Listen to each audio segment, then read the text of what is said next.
താനും തബല വർക്കിച്ചിനോട്ട് എന്താ പ്രശ്നം? എന്നെ അയാളുടെ വീടിന്റെ മുമ്പിൽ കൂടി വഴി നടത്താൻ സമ്മതിക്കണം. സഖാവ് പറഞ്ഞ അയാൾ കേൾക്കും. സഖാവിനെ എല്ലാവർക്കും ഒരു പേടിയുണ്ടല്ലോ. എന്തിനാണോ എന്നെ പേടിക്കുന്നത്? നമ്മൾ പാർട്ടിക്കാരെന്ന് പറഞ്ഞ ഇത്തിരി വെട്ടും കുത്തൊക്കെയുള്ള ആൾക്കാരാണല്ലോ. ഇത് എനിക്ക് വെട്ടും കുത്തൊന്നും അത്ര പരിചയമില്ല. പക്ഷെ ഇതുപോലെ വേണ്ടാതീനം പറഞ്ഞു വരുത്തുന്നവരെ നേരിടേണ്ടത് എങ്ങനെയാണെന്ന് എനിക്കറിയാം. എന്നാലും ഇങ്ങനെ ഒരു നാവഴക്കലുണ്ടോ? ഞാൻ വേണമെന്ന് വെച്ച് പറയണല്ലെന്നേ. അതെങ്ങനെയെങ്കിലും അങ്ങനെയൊക്കെ സംഭവിച്ചു പോകും. എത്ര നന്നായിട്ട് സംസാരിച്ചു തുടങ്ങിയാലും എൻ്റെ നാവ് പിഴയ്ക്കും. അത് സംസാരത്തിൽ മാത്രമല്ല, എൻ്റെ ജീവിതത്തിൽ മൊത്തമുണ്ട്. നീ ഒന്ന് ആലോചിച്ച് നോക്കിയേ. ഇപ്പോൾ നമ്മുടെ കല്യാണം ഒരു പിഴവല്ലേ? നമ്മൾ പ്രേമിക്കാണ്ടിരിക്കുകയോ ഒളിച്ചോടാണ്ടിരിക്കുകയോ ചെയ്തിരുന്നെങ്കിൽ ഈ വല്ല പ്രശ്നങ്ങൾ ഉണ്ടാവും എൻ്റെ ജീവിതത്തിൽ. അതാണ് പറയണത്, തലയിലെടുത്ത് നമുക്ക് മാറ്റാൻ പറ്റില്ല. പറ്റും. അതെന്റെ ജീവിതത്തിൽ ഒരു പിഴവാണല്ലേ? കഴിക്കും. സൂസൻ, ഞാൻ അതല്ല ഉദ്ദേശിച്ചത്. എന്തൊരു കഷ്ടമാണത്. എന്റെ നാവിൽ ഈ മുളകെടുത്ത് തേച്ചുണ്ടല്ലോ. വായന്റെ ഇപ്പൊ എരിഞ്ഞ് പണ്ടാറടിക്കാനെ.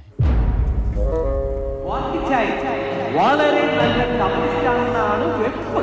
പക്ഷേ അദ്ദേഹം തബലയിൽ പൊട്ടിയാൽ തവളയുടെ ശബ്ദമാണ് വരുന്നത്. അതുപോലെ വെള്ളമടിച്ചാലോ അയാൾ മകൻ സൂസന്നെ, ഇതാരെ വാലടച്ചത്? താൻ പോടോ. സൂസു അങ്ങനെ പറയല്ലേ. നിന്റെ സത്യയുടെ പുതിയ ആളായിരിക്കണം. ഞാൻ ഇയർഫോൺ വെക്കാൻ പോവാ. താൻ അവിടെ നിന്ന് കൂവി വിളിക്കും. സൂസു, അത് വെക്കുന്നതിന് മുമ്പ് ഞാൻ പറഞ്ഞ കേക്ക്. സൂസു, എന്താ സൂസു ഇത്?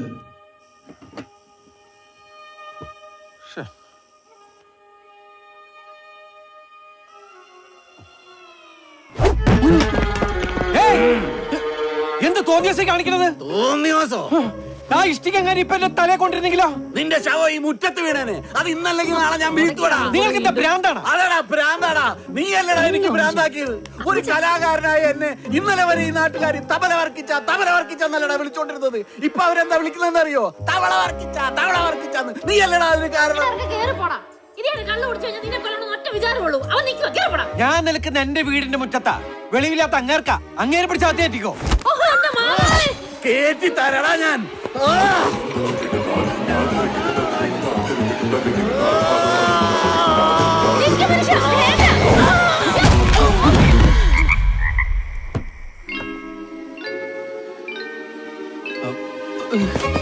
സൂസ എല്ലാം കയ്യിൽ പോയി. അത് സത്യം പറ, എന്താ? എന്റെ സൂസ അയാളെ കള്ളുപിടിച്ച് ജംബോ സർക്കസ് കളിച്ചതാ. ഇതെന്റെ പെടലേക്ക് വരുന്നുള്ള ഉറപ്പാ. നമുക്ക് പെട്ടെന്ന് ഒരു ഹണിമൂണിന് പോയാലോ? ഹണിമൂണോ? പേടിച്ച് ഒളിവിൽ പോയി എന്ന് പറയുന്നതിനേക്കാൾ നല്ലതല്ലേ ഹണിമൂണിന് പോയി എന്ന് പറയുന്നത്? നമ്മൾ നാട് വിടുന്നു, പേടിക്കുന്നില്ല. അയ്യോ, ശബ്ദമൊന്നും കേൾക്കുന്നില്ല. Honeymoon fix. ഓക്കെ.